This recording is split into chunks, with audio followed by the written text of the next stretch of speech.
చిన్నతనంలో పిల్లలు ఏడుస్తూ ఉంటే వెంటనే తల్లి పరిగెత్తుకుంటా ఎత్తుకొని ఒడిలో పెట్టుకొని ఆడించేది. ఈ కాలపు తల్లులు చాలా బిజీ అండి. ఏ బిజీ? బిగ్ బాస్ షోలో బిజీ. ఏ బిజీ? జబర్దస్త్ షోలో బిజీ. ఏ బిజీ? సెల్ ఫోన్లో బిజీ. ఈమెకు ఒక ప్రైవేట్ లైఫ్ కావాలిగా. ఈమె ఎలా బ్రతకాలనుకుందో అలా బ్రతకాలనుకుంటుంది కదా.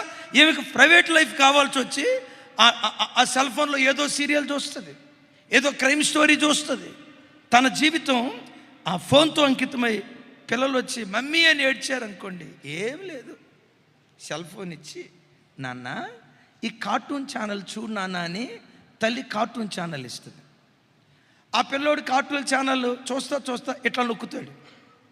ఆ నెక్స్ట్ ఉన్న వీడియో అది కార్టూన్ ఛానల్, మరలా నొక్కుతాడు.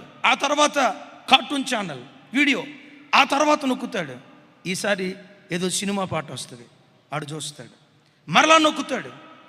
ఈసారి అశ్లీలమైన బొమ్మ వస్తుంది.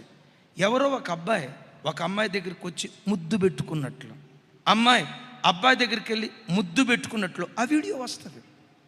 పిచ్చిదానివి నువ్వేమనుకున్నావు? మా వాడు కార్టూన్ ఛానల్ చేస్తున్నాడు, మా అమ్మాయి కార్టూన్ ఛానల్ చూస్తుంది. ఈరోజు పరిశోధకులు చెప్తున్న మాట ఏంటో తెలుసా?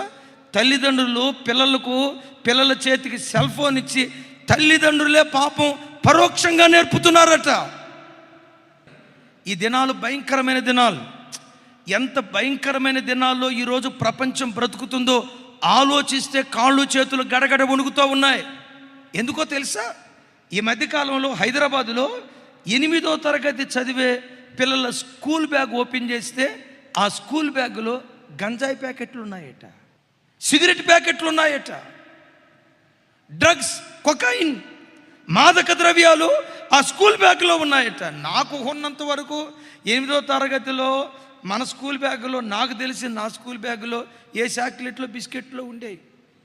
మేము చదువుకునే రోజుల్లో ఆడపిల్లల జామెట్రీ బాక్స్లోనైతే కందిపప్పు చింతపొడి ఉండేది. మరి అదేం కాంబినేషనో నాకు తెలియదు. చదువుకునే రోజుల్లో ఇవి స్కూల్ బ్యాగ్లో ఉండేవి.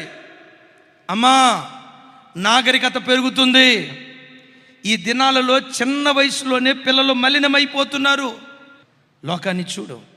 పిల్లలు లేక అల్లాడిపోతున్న తల్లులు ఎంతమందో, పిల్లలు లేక అవమానాన్ని భరుస్తూ అల్లాడిపోతున్న తండ్రులు ఎంతమందో.